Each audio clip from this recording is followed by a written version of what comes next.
Olá meus amigos, sejam todos muito bem-vindos ao canal Politizando. Eu sou o William Jacob e nesse vídeo vou comentar os números divulgados pela mais recente pesquisa feita para o governo da Bahia. Vamos ver quem vai vencer as eleições lá em 2022. Então, se você chegou pela primeira vez e puder, se inscreva no canal, ative as notificações. Gostou do vídeo? Mande o like, se não gostou, mande o dislike, comente alguma coisa aqui embaixo e se puder, compartilhe esse vídeo com quem mora na Bahia e talvez queira saber como que está o cenário neste momento e que pode impactar nas eleições de 2022. Bom, o levantamento foi realizado pelo Instituto Real Time Big Data, publicado no dia 29 de novembro. O Instituto ouviu 1.000 pessoas por telefone nos dias 24 e 25 de novembro. A margem de erro de 3 pontos percentuais para mais ou para menos. E aqui nos trouxe alguns cenários. O cenário 1, nós temos a liderança de ACM Neto, que está no DEM, no processo de fusão com o PSL, formando um novo partido chamado União Brasil. Ele aparece aqui com 43% das intenções de voto. Jacques Wagner, do PT, aparece com 30% em segundo. João Roma, do Republicanos, 10%. Bernadette Souza, do PSOL, aparece com 3%. Branco e nulo, 10%. E não sabem, 5%. Se a gente soma aqui Jacques, João e Bernadette, dá 43%. O mesmo número de ACM Neto. Então isso aqui indica que a ACM poderia vencer já no primeiro turno, claro, se as eleições fossem hoje. E no cenário 2 eles tiraram João Roma. A gente vê que a ACM Neto oscila 2 para cima, vai para 45 pontos. Jacques Wagner não muda nada, continua com 30. Bernadette Souza também não muda nada, fica com 3. A gente percebe um aumento então nos votos branco e nulo, que eram 10 aqui, passa para 16 e não sabem que eram 5. Agora passa para 6. Nesse caso, a ACM Neto seria eleito no primeiro turno com folga. No cenário 3, a gente vê agora aqui que eles fizeram uma espécie de segundo turno entre a ACM e Jacques Wagner. Só tem os dois. O ACM venceria Jacques Wagner 46 a 31. E nós temos 23% aqui entre voto branco, nulo e que não sabem. Bom, meus amigos, olhando para esses números desse retrato do momento, a gente tem que entender que na Bahia nós temos um cenário em que dois nomes se despontam e eu acho que a vida de quem está atrás vai ser muito difícil. Ah, William, mas quando você analisa a pesquisa para presidente, você fala que quem está atrás pode crescer. Sim, porque é diferente, porque aqui nós temos muita gente agora que fala que vota no Lula porque não quer Bolsonaro, naquela ideia de vamos derrotar Bolsonaro em 2022 e em 2026 a gente discute projeto. Tem muita gente falando isso. E tem eleitor que está agora com Bolsonaro, sabendo que o governo dele é desastroso, só porque do outro lado nós temos o Lula. Então nós temos dois candidatos. Lula saiu muito bem avaliado dos seus dois governos, isso é bom dizer, mas ele errou muito, inclusive escolhendo Dilma, Michel Temer para ser vice, e a partir dali nós tivemos um antipetismo crescendo ao ponto de, em 2018, ser a força dominante naquelas eleições. Agora, para 2022, nós temos ainda um antipetismo muito forte, mas mais fraco um pouco do que o antibolsonarismo. Pode ser que o antipetismo até cresça para 2022, na medida em que os canhões mirarem mais em Lula. Agora estão todos mais focados em Bolsonaro. Na Bahia o cenário é diferente, porque nós temos um ex-governador, Jacques Wagner, que saiu muito bem avaliado, elegeu o seu sucessor, que também recebe críticas aqui e ali, mas de um modo geral é também bem avaliado. E nós temos a ACM Neto, de um outro grupo político, que foi prefeito de Salvador por 8 anos, também elegeu seu sucessor ali em primeiro turno, que é no caso o Bruno Reis, e saiu extremamente bem avaliado. Então aqui nós temos não uma eleição de dois rejeitados em que um acaba mantendo uma certa força por conta da rejeição do outro. Então a briga na Bahia é diferente do que nós temos em nível nacional, o que dificulta para quem está atrás. Bom, e tentando entender agora um pouco do cenário nacional, como que ele fica lá na Bahia, Jacques Wagner é do PT, então é claro e óbvio que ele vai dar palanque, vai ficar colado em Lula e tentar trazer para si um pouco da popularidade que o Lula tem.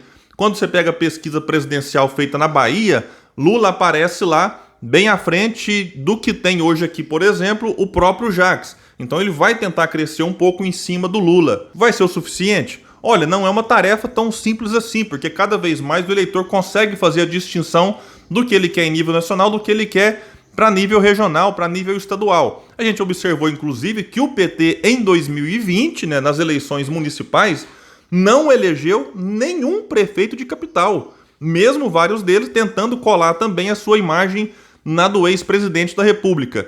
Então, realmente a situação do Jacques Wagner não vai ser fácil e o PT pode, depois de 16 anos governando o estado da Bahia, ficar fora. E o ACM, como eu disse lá atrás, já vamos considerar aqui no União Brasil, que é um partido que tem a possibilidade de apoiar candidatos que pensam diferente. A verdade é essa. Como, por exemplo, ele pode apoiar a nível nacional Sérgio Moro, o ex-juiz, que eu particularmente duvido que será de fato candidato à presidência. Me parece que a ideia dele é tentar dar uma capitalizada e ver. Se ele crescer muito, é claro que ele vai tentar. Se ele perceber que chega num teto e não vai além disso, ele recua e tentará o Senado.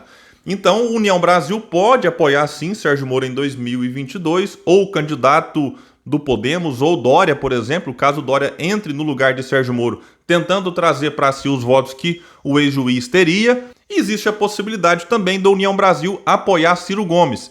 Então, dependendo do que acontecer com as pesquisas ali até por volta de abril e junho, a gente pode ver o União Brasil apoiando o Ciro. E pode ser que mesmo que o União Brasil, em nível nacional, não esteja junto com o Ciro Gomes, que o Ciro na Bahia possa subir no palanque de ACM Neto. Sim, porque existe meio que um acordo de cavaleiros entre ambos, embora nem sempre acordos de cavaleiros são cumpridos, desse apoio do ACM para o Ciro. Porque em 2020, Bruno Reis foi eleito prefeito de Salvador, do DEM, sucedendo então o ACM Neto, e teve como vice quem? A Ana Paula, que é do PDT.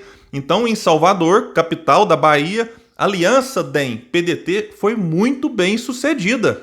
E aí espera-se, então, que para 2022 o ACM Neto retribua esse apoio que o Ciro Gomes deu a ele lá na sua sucessão em 2020. E se esse apoio do ACM Neto for dado ao Ciro, ele pode sim crescer no estado da Bahia, já que o Ciro, por ter feito a sua vida lá no Ceará, embora ele nasceu em Pindamonhangaba, é alguém muito bem visto e tem uma boa votação no Nordeste. Então o Ciro pode juntar essa coisa dele ser do Nordeste e ao mesmo tempo receber o apoio da ACM Neto e crescer um pouco mais lá dentro do estado. Agora, se o ACM Neto não der esse palanque para o Ciro, aí o Ciro e o PDT terão que ter uma outra alternativa, talvez uma solução caseira, tentar construir uma aliança com outras forças no estado. Porque do outro lado nós teremos João Roma, que é ministro de Bolsonaro, ministro da Cidadania, que vai tentar colar sua imagem nesse novo Auxílio Brasil meio que turbinado, mas ainda assim eu acho que a sua situação é muito delicada. Porque ele vai tentar colar sua imagem em alguém que está aí, mesmo que em nível Brasil, muito rejeitado. A rejeição de Bolsonaro é a mais alta de todos os pré-candidatos e no Nordeste ela é maior ainda. Então Bolsonaro pode ser que em 2022 seja até uma companhia tóxica em que os candidatos, que mesmo que recebam o seu apoio, não queiram colar tanto nele assim. Vale também lembrar de 2020. Marcelo Crivella, no Rio de Janeiro, enfim, recebeu apoio explícito de Bolsonaro e perdeu no segundo turno aí de lavada para o Eduardo Paes. Em São Paulo, o Celso Russomano também recebeu apoio de Bolsonaro e nem para o segundo turno foi. Então, meus amigos e amigas, ficaremos atentos na Bahia, porque hoje a ACM Neto desponta e poderia levar já no primeiro turno. Mas temos muito tempo daqui até as eleições e o cenário pode mudar. Então a sugestão que eu deixo para o pessoal da Bahia é que se avalie, no caso dos dois, além daquilo que eles já fizeram, quando tiveram oportunidade, que se avalie também o que cada um está propondo para o futuro. Porque a Bahia e qualquer estado do Brasil, assim como o nosso país, só vai conseguir melhorar quando a gente passar a debater de fato projeto, ideia, e é isso que a gente precisa fazer e insistir. Bom, meus amigos, eu fico por aqui pedindo de novo, quem puder se inscreva no canal, compartilhe esse vídeo com aquele amigo que mora na Bahia ou que mesmo que não more lá esteja preocupado com os desdobramentos com o que pode acontecer em 2022. Eu fico por aqui e até o próximo vídeo no canal Politizando.